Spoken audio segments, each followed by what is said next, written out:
Hello again, gamers. Welcome back to the Board Game Captain. I'm the Board Game Captain. I'm Alex. And today we're going to be reviewing the expansion to Sails of Glory that allows you to play the ships, the HMS Queen Charlotte and the HMS Ville de Paris. So there is the Queen Charlotte's card there, and there is the Ville de Paris there. Now, The Ville de Paris is a British ship. Now, these are both British ships. I'm guessing the Ville de Paris must have been a captured French ship based on the name. I'm not really sure. I have to look up its history. But I've been playing with this ship a fair amount, and I've got a good feel for it. Now, the first thing I want to draw attention to in regard to this expansion, of course, is the components. So we have the card, we have the H deck, which is the H maneuver deck is fairly standard for British first-rate ships of the line, slightly more maneuverable than its French and Spanish counterparts. And both ships have a burden of 6, which is the same for all of the first rates, as well as a veer of 4, which is standard for British first rates. They're fairly maneuverable, which is nice.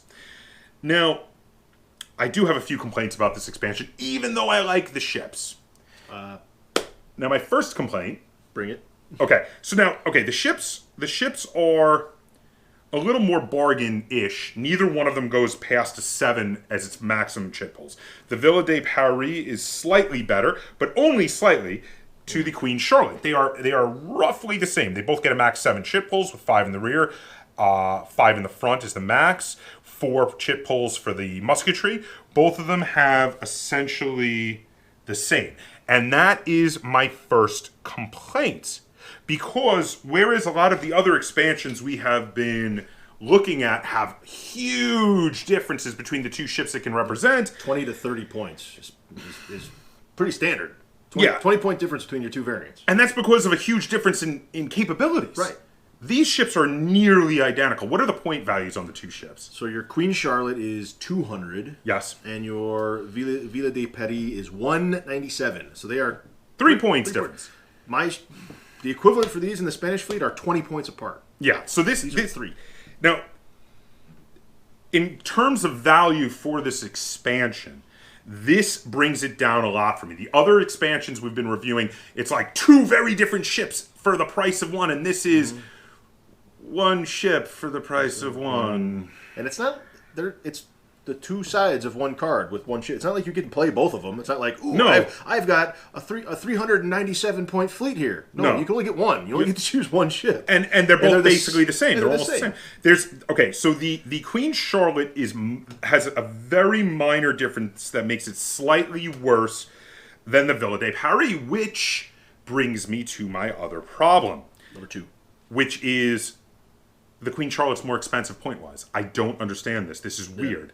So it's maybe 3 points, but... Maybe we're missing something. I can't figure out what it is. If you know out there in YouTube land, but it makes no sense. So, the gist is that they're roughly the same. They both have the same burden. They both have the same veer. They both start with 575, I believe, right? Yeah.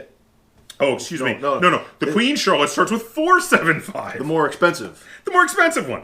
And then later on, the Ville de Paris holds on to 6s in the broadside, 1 box longer than the Queen Charlotte. Right. So generally speaking, the only way that they are different, the only places they're different is in firepower. And the Queen Charlotte loses out, but is 3 points more expensive. It doesn't make any damn sense. My only thought is that maybe they accidentally reversed the point values of the two of those. Maybe, yeah. But it's still in there, and it's been there for forever now. Because that version of the points has been up for a long time. So I really don't understand it. Basically, when it comes down to it, I will never use the Queen Charlotte to get less ship for more points. I'll always use the Ville de Paris. And in reality, they're not really that different.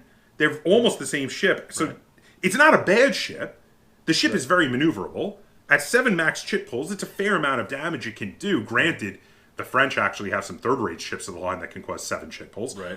And it only gets it for 2 boxes, but it's cheaper. It's not that expensive. Yeah, it's a 200 point. It's 197 point. Yeah, ship. Which is a little less. It's significantly less expensive than, say, the Hibernia at that 212. Yeah. And also, though, it can still soak up just as much damage as the Hibernia for that cheaper cost. Right.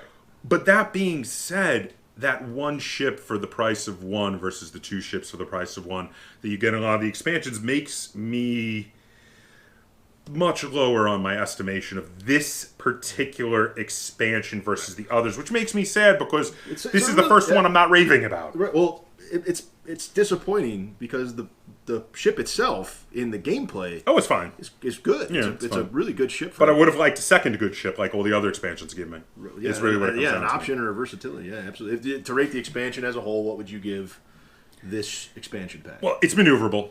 Yeah, it's got decent firepower, and the points are fairly low. The Ville de Paris is a good ship. It's when we play two first-rate ships of the line where we're not really doing points, when we're just doing two good ships. I usually do the Hibernian and the Ville de Paris. Yeah. I like it as a backup ship. Granted, it's too expensive for fitting in with the Hibernia if we were to limit ourselves to say 400 points with two first-rate ships. Then I would have to take the Britannia.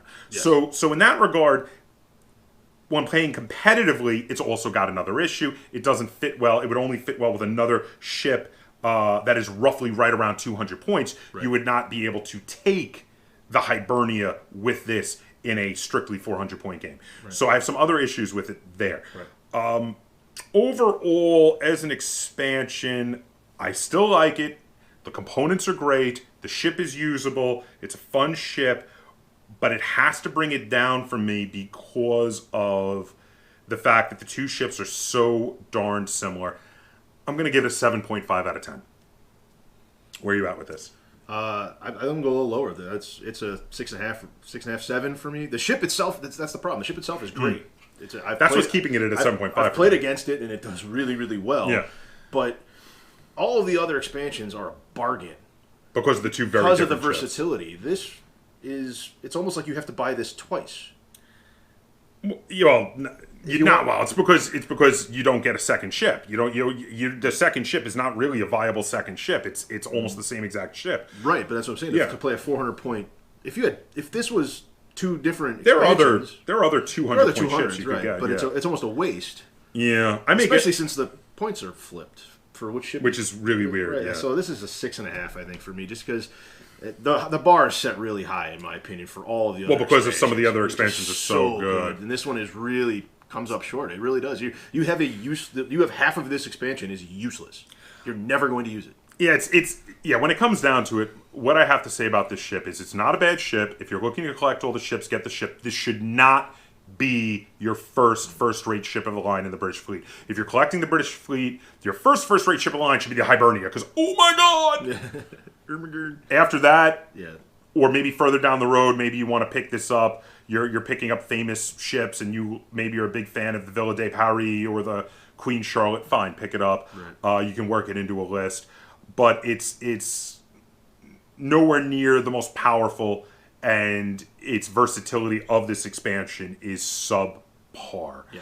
So overall, mainly because it's still very versatile and it's still a good ship in itself, just as the one ship is the Ville de Paris. Yes. I'm giving it a 7.5.